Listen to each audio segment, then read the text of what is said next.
وَلَقَدْ يَسَّرْنَا الْقُرْآنَ لِلذِّكْرِ فَهَلْ مِن مُّدَّكِرٍ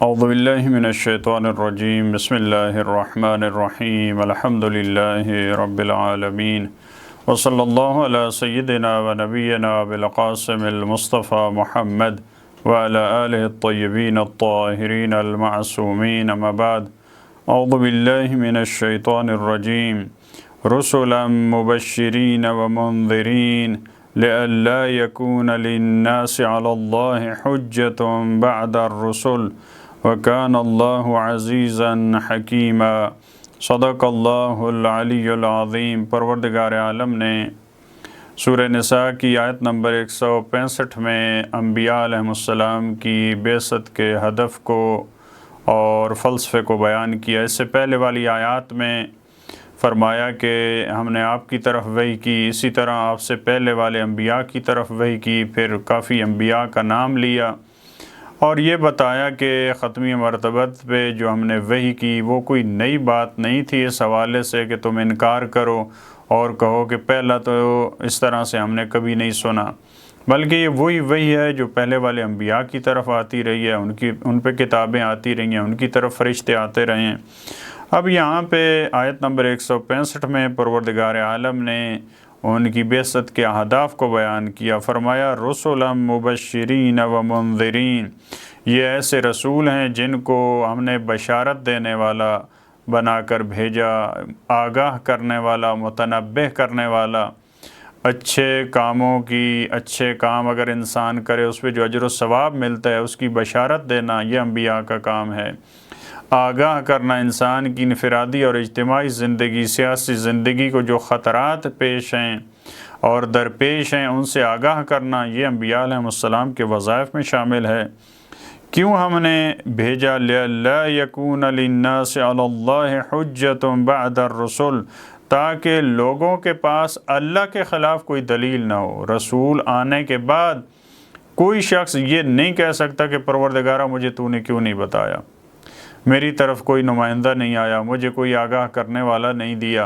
حالانکہ پروردگار نے حجت باطنی دیا، انسان کو عقل کی نعمت دی ہے، لیکن حجت ظاہری جو انبیاء کی صورت میں وہ بھی دی ہیں، تاکہ کوئی انسان قیامت کے دن یہ نہ کہہ سکے پروردگارہ مجھے اس چیز کا علم نہیں تھا۔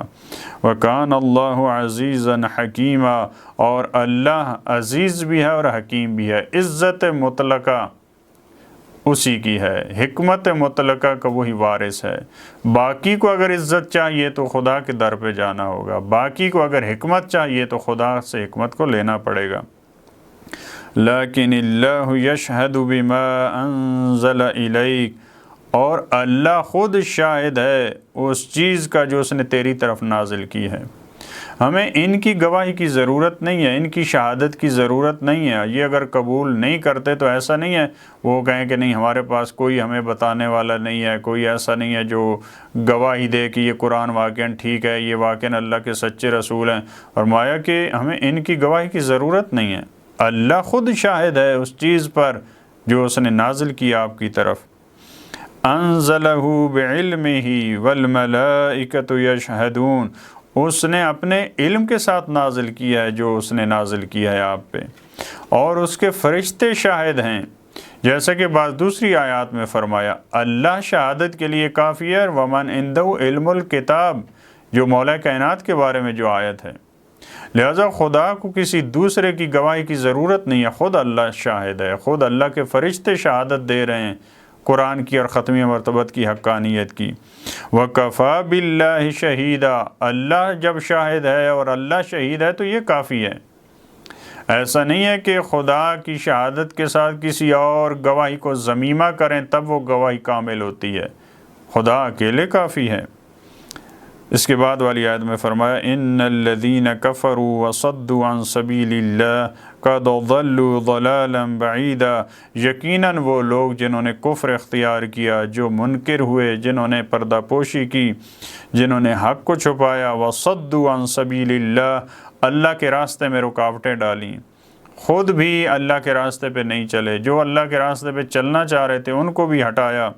قَدْ ضَلُّوا ضَلَالًا بَعِيدًا، یہ بڑی دور کی گمراہی میں چلے گئے، یہ گمراہی میں بہت دور تک چلے گئے، یہ اتنا دور چلے گئے کہ ان کا واپس آنا مشکل ہے۔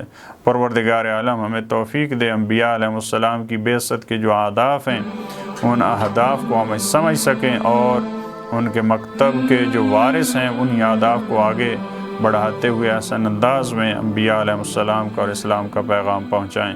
اللہم صلی علی محمد و آل محمد۔